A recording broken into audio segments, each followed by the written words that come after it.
예, 안녕하십니까. 산호입니다. 반갑습니다. 자, 오늘은 캔들의 의미에 대해서 좀 살펴보겠습니다. 자, 이 캔들을 가장 먼저 볼게요. 6월 16일 겁니다. 자, 6월 16일 캔들 보면 요거거든요. 요겁니다. 그러면 처음 올라왔던 자리가 여기가 433원. 동전주라 생각하지 마시고 그냥 차트 베이스만 보세요. 433, 그리고 여기는 475, 433, 475, 433, 475. 대충 433, 475, 475 이게 정도 됐겠죠? 그러면 처음 올라온 자리 계속 올라온 자리 여기입니다. 그러면 그 올라온 자리가 어느 위치입니까? 올라온 자리는 여기겠죠? 여기는 어떤 자리? 예, 매물대가 많은 자리. 매물대가 많은 자리인데 올라오기를 자 올라오고 떨어지고 하루 종일 그 자리에서 머물렀다고 봐야 되겠죠. 자, 하루 종일 올라왔다. 하루 종일 그 자리에 머물렀다.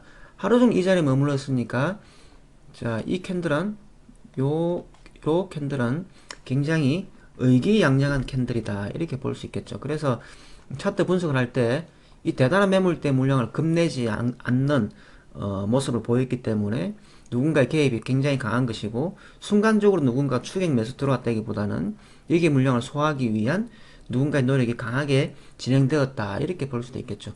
물론 이 자리에서 호재를 터뜨리고 이런 모습이 나타난다면 그것은 호재를 이용해서 팔아먹는 게 될 수 있습니다만 그 호재가 없다든지 또는 뭐 적당한 거래량에서는 여기 물량을 받는 것으로 해석할 수 있습니다. 그러면 여기보다는 거래량이 더 많으면 안 되겠죠. 적당히 늘어난 거래량, 그게 좋은 거겠죠. 그래서 이것은 제가 그 멤버십 영상에서 이 캔들은 비교적 씩씩한 캔들입니다. 기세가 좋은 캔들입니다 했는데 자, 하루 쉬었어요. 하루 쉬고 제자리에 다시 올라왔습니다. 그러니까 이것은 요 자리를 공략한다 치면은 착실하게 공략하고 있는 것으로 이렇게 볼 수가 있습니다. 그래서 이거 400원대 동전주라 생각하지 마시고 그냥 차트 베이스로 보면 그렇구나 이런 정도로만 생각하시면 되겠고요. 자, 그러면 신원종합개발도 한번 볼게요. 신원종합개발도 어제 캔들, 오늘 말고요. 어제 거 한번 보시면 자, 어제 거 보시면 이것도 역시 몇 시 올랐습니까? 11시 10분 정도 올라와서 마칠 때까지 요 자리에 있었죠. 그러니까 이것도 역시 자 830원 위쪽에 830원 위쪽에 요 위쪽에 여기에서 하루 종일 있었다 봐야 되겠죠. 하루 종일이 아니라 11시 올라와서 왼종일 있었다 보면 이 자리는 어떤 자리? 앞쪽에 매물대 자리 이렇게 됩니다. 앞쪽에 매물대 자리니까 여기가 해당이 되겠죠. 그리고 뭐 여기 있는 것들은 뭐 다 넘어선 자리니까 이것들은 패스하고 자 대단한 자리에 하루 종일 올라왔기 때문에 어제 캔들도 급을 상실한 캔들, 기세가 좋은 캔들, 어쩌면 앞쪽의 물량을 받는 캔들 이렇게 볼 수도 있겠죠.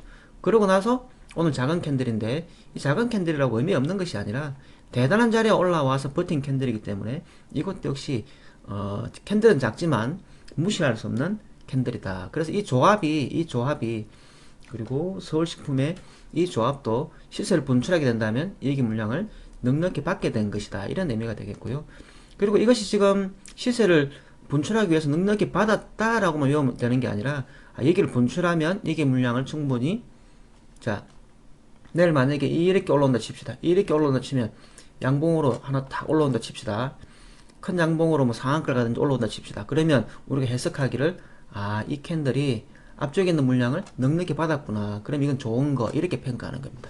그래서 신혼종합개발도 그와 유사하게 생각을 해보면 어제 오늘 캔들도 기세 등등했고 작은 캔들이지만 그 의미는 가볍지 않다 이렇게 해석하면 캔들 해석이 될 것 같습니다. 그리고 이것은 무조건 매집했다라고 외우는 게 아니라 시세를 분출하게 됐을 때 넉넉히 받았구나라고 해석이 되어지는 부분이고 넉넉히 받는다라고 생각이 되어지면 미리 공격도 할 수 있겠지만 그것은 조금의 위험성은 좀 있고 뭐 주식이 위험성이 없는 건 아니죠. 아무튼 그런 판단을 한다면 대응의 영역은 또 다른 대응하는 방법을 다르게 찾아보면 되겠죠. 뭐 조금 사고 뭐 눌러줄 때 더 산다든지 아니면 이 종목이 저평가인지 고평가인지를 본다든지 아니면 누구 테마주인지 뭐 어떤 재료를 가진 종목인지 이런 것들을 살펴보시면 방향성, 상방향이든 하방향에 대해서 조금 더 확률 높은 분석이 가능할 거다 이렇게 생각됩니다.